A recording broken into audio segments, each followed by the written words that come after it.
Assalamualaikum warahmatullahi wabarakatuh. Pemirsa, hari ini saya bersama Ibu Santi Umrotin. Beliau adalah praktisi kedokteran Islam. Jadi kalau kita mau berkonsultasi atau misalnya mendapatkan resep terkait penyakit yang kita rasakan saat ini, kita bisa berkonsultasi dengan Ibu. Nah, saat ini saya mau sedikit bincang-bincang tentang Atibun Nabawi. Nah, menurut Ibu, dengan kemajuan ilmu kedokteran, kemudian banyaknya alternatif pengobatan, Atibun Nabawi ini posisinya di mana, Bu? Apakah memang dia termasuk alternatif atau sebuah kewajiban bagi kita seorang muslim? Ya. Baik, Assalamualaikum warahmatullahi wabarakatuh. Bismillahirrahmanirrahim. Insya Allah ini ya Bu ya, pertama kali kita alhamdulillah kita dipertemukan Allah dalam suatu pertemuan yang luar biasa dan memang sangat dirindukan gitu kan, karena selama ini kerinduan saya pun ingin bertemu sama Bu Ainun luar biasa. Ternyata agak ya mungkin banyak sekali aktivitas yang beliau lakukan gitu kan, tapi subhanallah. Nah disinilah kita sebagai seorang muslim gitu kan, apalagi kita di Indonesia muslim yang paling besar gitu kan, penduduk yang paling utama paling besar, mayoritas keyakinannya adalah muslim gitu kan. Nah disinilah jadi Atibun Nabawi itu jadikan kita sebagai seorang muslim itu adalah pengobatan utama. Wah, pengobatan utama. Bagaimana itu, Bu, maksudnya, Bu? Pengobatan utama karena apa yang disampaikan oleh Rasulullah adalah suatu apa yang dicontohkan oleh Rasulullah itu kan berdasarkan wahyu. Jadi sesuatu wahyu itu adalah sesuatu yang pasti gitu. Sesuatu yang pasti dan ini apalagi kita sebagai seorang muslim, bagaimana cara kita mencintai Rasulullah ya, salah satunya dengan mengikuti sunnah-sunnah beliau. Jadi apapun yang Rasulullah sampaikan kepada kita itu adalah baik buat kita gitu kan, apalagi saking sayangnya Allah pada kita, Allah itu menciptakan tubuh kita terdiri dari jaringan yang sangat lembut dan sangat halus, dan dia cocok dengan sesuatu yang lembut dan halus gitu kan. Nah termasuk apa yang Rasulullah sampaikan itu adalah semata-mata bukan perkataan beliau, itu semata-mata bukan perkataan beliau, tapi itu berdasarkan wahyu yang Allah sampaikan kepada Rasulullah. Jadi insya Allah pengobatan Atibun Nabawi adalah pengobatan utama, bukan pengobatan alternatif.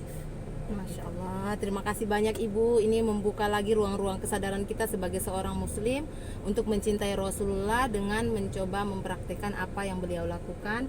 Dan ternyata ada konsep Atibun Nabawi untuk kesehatan kita, agar kita menjadikan tuntunan dari Allah dan Rasulnya itu sebagai panduan utama. Nah selanjutnya, Bu, sejak kapan sih, Bu, kenal ini kedokteran Islam, Atibun Nabawi ini? Sejak kapan, Ibu?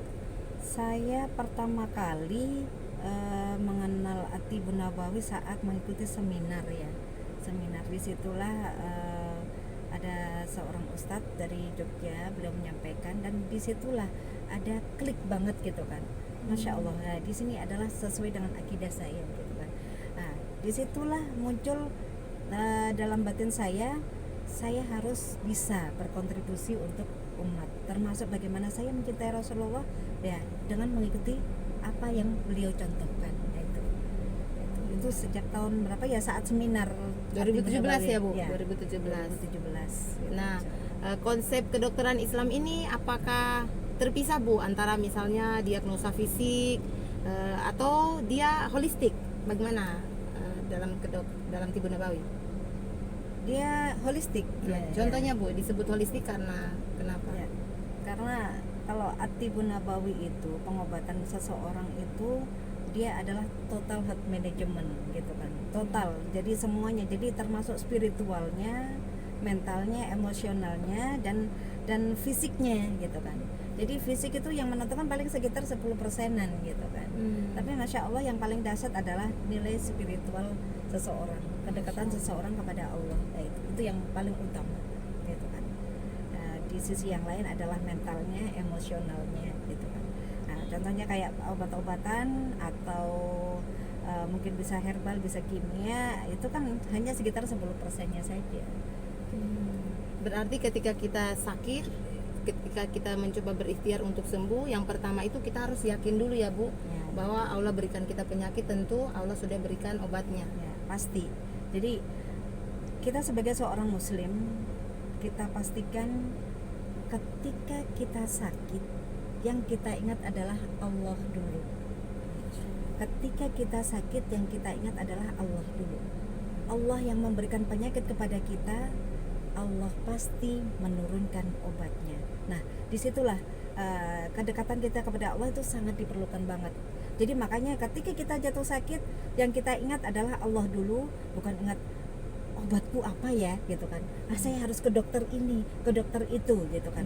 Jadi kita minta ke Allah dulu.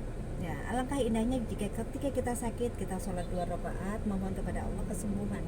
Dan ketika seorang muslim itu diberikan suatu sakit gitu kan, kita langsung mengingat Allah dan ada nilai spiritualnya, kedekatan dengan Allah disitulah sangat menentukan. Jadi ketika ia diberikan sakit, dia ikhlas menerima gitu kan. Dia ikhlas menerima, dan yang dalam dirinya, ya Allah, hamba ikhlas, Engkau telah memberikan penyakit ini ya Allah. Jadikanlah penyakit ini adalah sebagai penghapus dosa-dosa hamba. Nah, itu.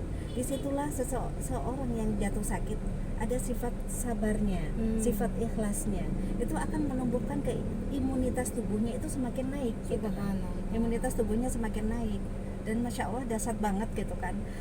Karena tubuh kita itu adalah dokter kita gitu kan. Nah, imunitas maksudnya tubuh. apa itu, Bu? Ya, Iya. dokter kita. Jadi intinya begini. Allah itu sudah membekali setiap manusia itu dengan sesuatu kekuatan fitrah yang sangat luar biasa, yaitu imunitas tubuh gitu kan. Nah, intinya seseorang yang sakit itu biasanya imunnya turun. Nah, itu.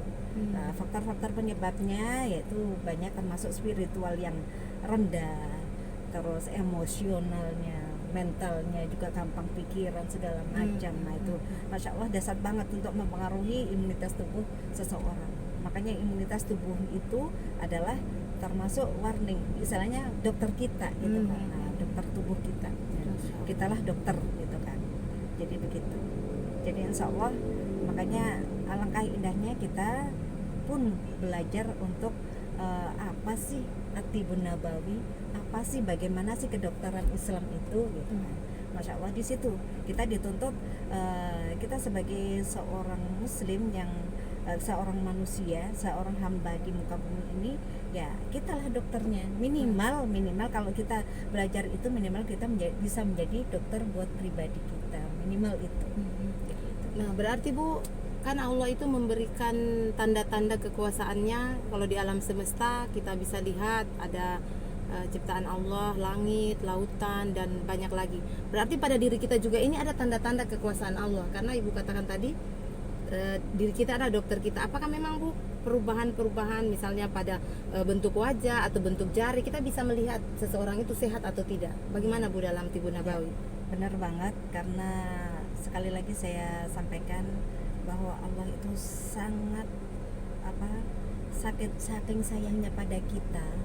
Allah itu sudah tampakkan sinyal-sinyal gitu kan. Contohnya aja, ketika di ujung jari kita mulai memerah, itu menandakan apa gitu kan. Itu Allah sudah memberikan sinyal kepada kita gitu kan. Sudah memberikan sinyal kepada kita gitu kan. Wahai yang punya tubuh, lihat peredaran darahmu sudah mulai bermasalah.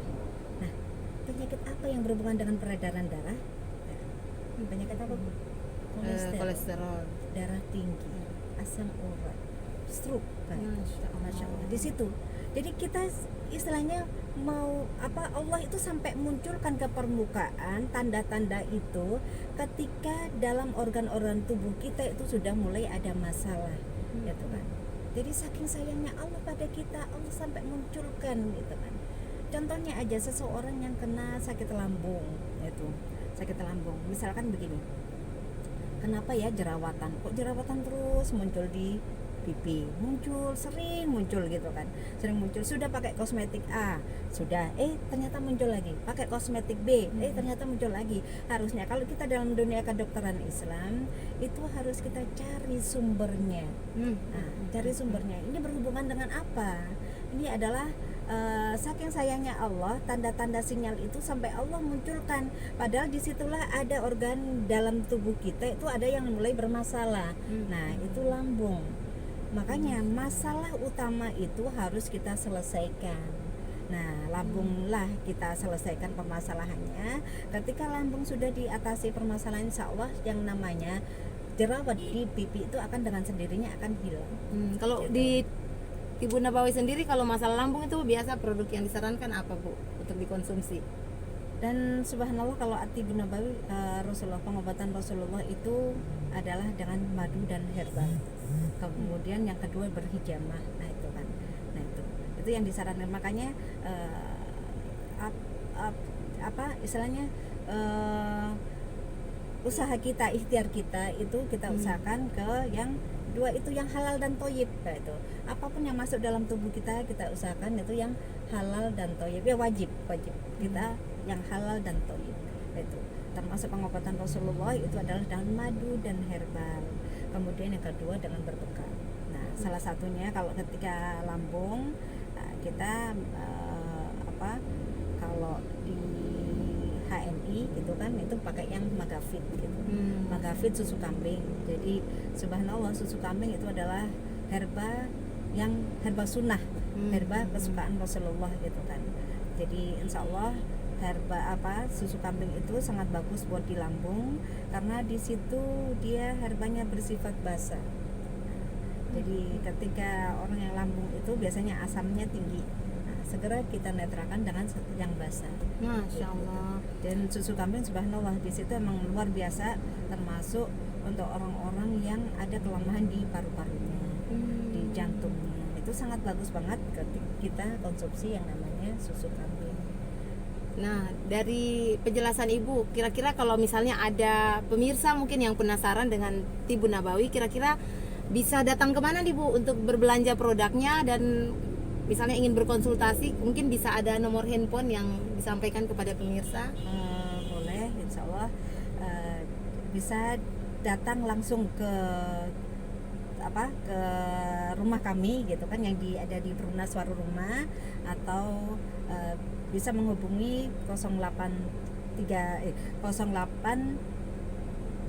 95 60 61. Mungkin bisa diulang lagi Bu nomor kontaknya? Ya, nomor kontaknya bisa hubungi 081 310 95 60 61. Masya Allah. Terima kasih banyak Bu Santi untuk bincang-bincang hari ini. Saya juga sebagai seorang muslim, akhirnya di dalam hati saya ini semakin lagi menambah kecintaan saya kepada Allah dan Rasulnya. Karena ternyata Allah ciptakan kita, Allah tidak biarkan kita begitu saja, tapi Allah berikan kita fasilitas yang membuat kita itu bisa senantiasa menikmati kehidupan ini dengan cara-cara Islami, dan dampaknya ternyata kita bisa sehat dan bahagia ya tentunya. Terima kasih Ibu, mudah-mudahan kita bisa bertemu lagi di siaran yang selanjutnya. Insya Allah. Assalamualaikum warahmatullahi wabarakatuh.